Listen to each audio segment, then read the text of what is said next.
How to start your first coffee shop in 10 steps.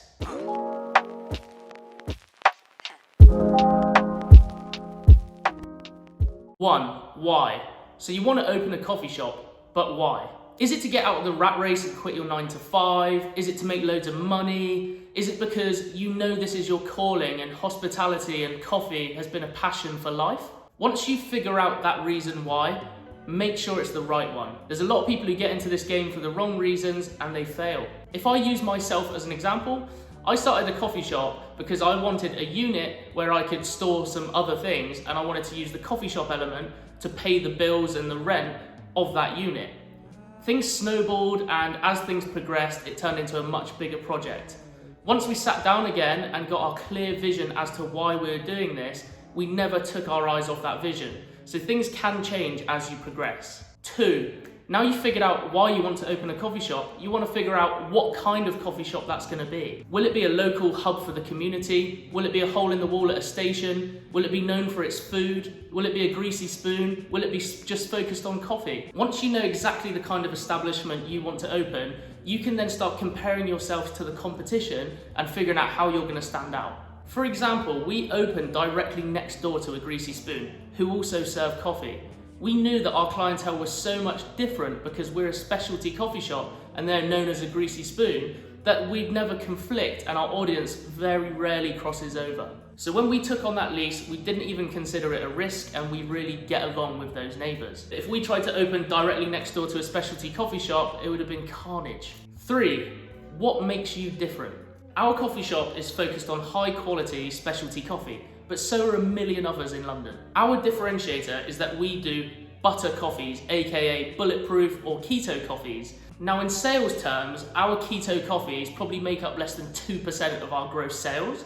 However, it's the thing that people talk about when they tell their friends. They'll say, hey, that's the coffee shop that puts butter in their coffee. The word of mouth spreads in a different and unique way. And once those people come and visit our shop, they know that we also have the standard specialty coffee options. Yes, it's polarizing, but there are so many different ways that you can make your coffee shop unique. Yours could be amazing cheese toasties, great sourdough, a cat cafe, all these options that can make you stand out from the crowd. Now, being different is not essential. If you've cornered a market or an area that doesn't really have much competition, you don't really have to have much unique differentiators. But in this day and age of everyone drinking coffee, you can't really walk around a corner without finding a coffee shop. So I recommend finding a differentiator, no matter how small or big it is, and capitalizing on it how you can. Number 4, business plan. I believe it's 100% necessary to have a business plan. Even if you don't know how you're going to fill the whole thing out, you'll have an idea when you start filling sections out, and it will actually get your creative juices flowing and getting you to realize again why you want to open a coffee shop. Now, the business plan is a whole thing in itself and a whole video in itself, but I recommend just Googling coffee shop business plan templates and having a look through those and just seeing how they're laid out. The government startup website also has a good general business plan template that I really recommend, and we did go off that as well. This video is just a basic breakdown on the elements you need to open a coffee shop, but if you want elements on how to write a business plan, there's loads of videos on YouTube, and I'm sure I could help out if this ever gets any views. Number 5, your budget and location. So now you know what kind of coffee shop you want to open, you can start looking at your budget and where you want it to be. Your location will actually totally depend on your budget. You're not going to get a local high street with a small budget. But I do think it's a misconception that you need to have a high footfall location to be a successful coffee shop. I know plenty of coffee shops on unassuming roads with low footfall traffic that are doing really well because they've managed to build up a great reputation locally. And this is a good way you can get cheap rents. What is essential is to get to know the area if you don't know it already. Go there every single day, Monday to Sunday. Try and spend as much of the day there as you can, or those busy periods like breakfast and lunch times. See where the local clientele is shopping, how they shop, what they look like, what's their demographic. It should give you a good idea on whether you can attract those customers or if they're the right customers for your shop. Now, when it comes to budget, you're obviously going to need a lump of cash. Now, if this video gets any views, I can do another video on how to get money, but a lot of people are able to save enough money to open their own coffee shop without any help. I think personally that the lowest you could go budget-wise for opening a coffee shop is £10,000.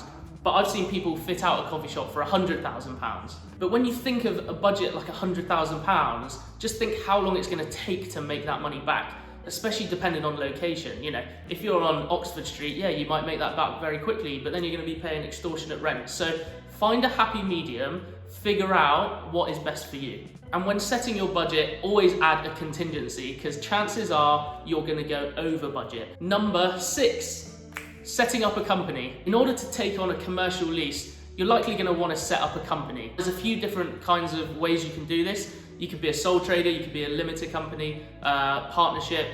What I recommend is either sole trader or limited company. There's loads of videos on YouTube on what the differences are, so go ahead and watch those. The way we did it is we opened a limited company, and there's 2 of us who own it. So we did a 50-50 share split, and we did this months before even having our property. The good thing about this is you've already got that stage done. It's cheap and easy to set up a company. And once you actually are progressing to the stage of getting your leases, you've got the company in place. So everything's just there, and it's just a lot easier to get done, basically. Okay, number 7 is lease and fit out. So once you've found that dream location, you're going to need to acquire a lease. Now that's if you don't buy the whole property already, but I assume you're not going to be doing that. Now for a commercial lease, you're going to need a commercial property lawyer or solicitor, and I do recommend you shop around. For example, our landlord paid about £4,000 for his lawyer when going through our lease, whereas we paid closer to £2,000. And that was just from getting a few quotes. So with the premises that you found, there's a couple options. You can actually buy an existing business, or you can take on a brand new lease. So when buying an existing business, the downsides are the lease might say cost £20,000 a year to actually lease the property, but the sellers are looking for a premium to basically buy their business and buy the equipment inside.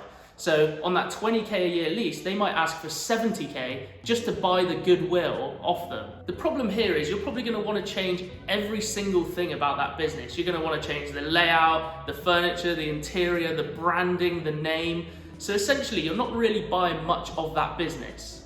The only way I see this being a benefit is, say you're going to be doing a lot of food and you need a commercial kitchen. The premises might come with all that equipment, and it might actually be cheaper to buy the business off them in order to have that equipment instead of buying all that equipment in brand new yourself. But the likelihood is you're still going to change every other element about that place. What we did with ours and what was in our criteria is to take on a brand new lease of an empty building. So this means we can negotiate our own terms, it's an empty shell, and we can do whatever we want with. This also means that we don't have to pay any premium. So in our case, all we had to do was just pay a big deposit, and we had a 3-month rent-free period. So that moves me on to the fit out of the property. Now, a large part of your budget is going to go towards the fit out. This for us was a huge amount of fun. We'd never done this before. We weren't really that good at DIY, but we decided to undertake a lot of the work ourselves. And that's because we didn't really have the budget to bring in professionals to do everything. The thing is, this was so fun and so rewarding because we got to design and build our whole coffee shop, and it felt much more like ours because we did a lot of it ourselves. Now, I do recommend you bring in professionals for things like electrics, plumbing, and any structural work. Those 3 things alone can cost thousands. But yeah, it's totally up to you. Now, if you've got big budgets, you can get people in to do the whole lot. But even if you're just doing the paint yourselves, it's much more rewarding to just have that element of your own personal touch in your property. Okay, so number 8 is menu and suppliers. This is so personal to you and your goals. Now, we're a specialty coffee shop, so we price competitively against other specialty coffee shops in London and in the surrounding area of where we're based. We have a basic blackboard with all the options just laid out nice and clearly, but ahead of opening, obviously you're going to make sure you have a good idea of what's going to be on your menu, what the margin is on each item, how flexible is that menu, can it change with the seasons, how adaptable can you be if something isn't selling that you thought would. All these elements you need to factor into your menu and when you're building it. And you know, are you going to sell things like the coffee bags? Are you going to sell cold drinks? Are you going to sell pre-packaged food? Are you going to prepare it yourself? There's different margins on each. So make sure you have a good idea of that before opening and see where you can make your money. Now, moving on from the menu side is the supplier side. Now, before you open, you're going to need your suppliers established. And whoever you choose as your suppliers is going to really determine how your coffee shop performs and how it's perceived. We went through a lot of different kind of taste tests because we buy in our baked goods.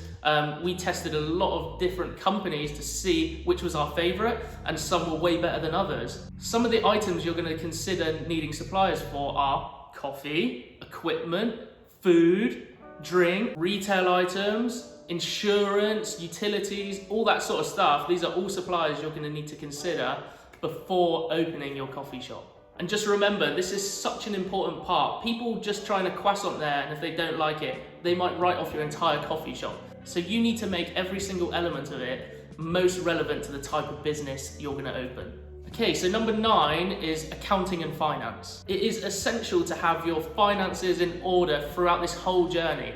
Now, your business plan is going to help you here because you're going to be modeling based off that. But it is recommended to get a good accountant on board from the beginning, because they'll start back charging you on other stuff anyway if you bring them in later on. Personal experience. Monitor your spending very closely, figure out how much you're going to need to break even, and figure out roughly how much profit you think you can make with your venture. Remember that turnover is vanity and profit is sanity. Figure out if you're going to take cash or just card. Figure out if you think you're going to be able to VAT register in the future. If you're going to do that, factor that into your business plan, because remember, you're going to get a VAT bill once you do VAT register. So you've got to factor all of that into your costs. Okay, so number 10, and the last one I'm going to talk about here, is the marketing. You know, you've gone through all these steps, you think you've got a shop that's pretty much ready to go, but how are you going to tell people about it? So this, like the menu, I think is another one that's really personal to you. You could go down the social media route, put paid ads on Instagram, you could do Google ads in your catchment, you could do door drops, you could partner with local businesses, put leaflets there, get a bit of word of mouth buzzing. I can tell you what we did with ours. So when we opened, we set up our Instagram, and we actually did set up a TikTok as well, because we wanted to document the journey in bite-sized pieces, not just for our customers, but for something that we could look back on. Now with TikTok, it's pretty irrelevant, that following, because they're never gonna come all the way to South London just to visit our coffee shop, but it was good just to get our kind of brand out there. One great method of marketing for us was actually, because we were there every day fitting out the place, people were walking by, because it's on a local high street, they would see that what we were doing, and they'd come by and ask, and we'd say, you know, we're opening a coffee shop, we're gonna do it on this date, hopefully, and then we'd start to get to know the locals that way.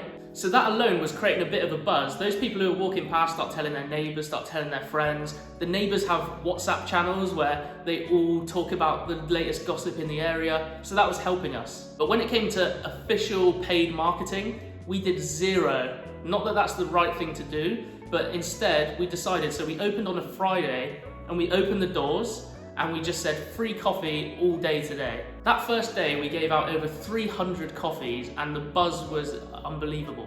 Even though we gave out free coffee, people still bought the pastries, so we sold £1,000 worth of pastries on our first day. Now that might not sound like much, but for a little shop on a local high street, it was great news. And this being our first coffee shop, we couldn't have been happier. And by taking that risk and taking that financial hit on the chin, loads of those customers who came on that first day are now regulars today, regular paying customers.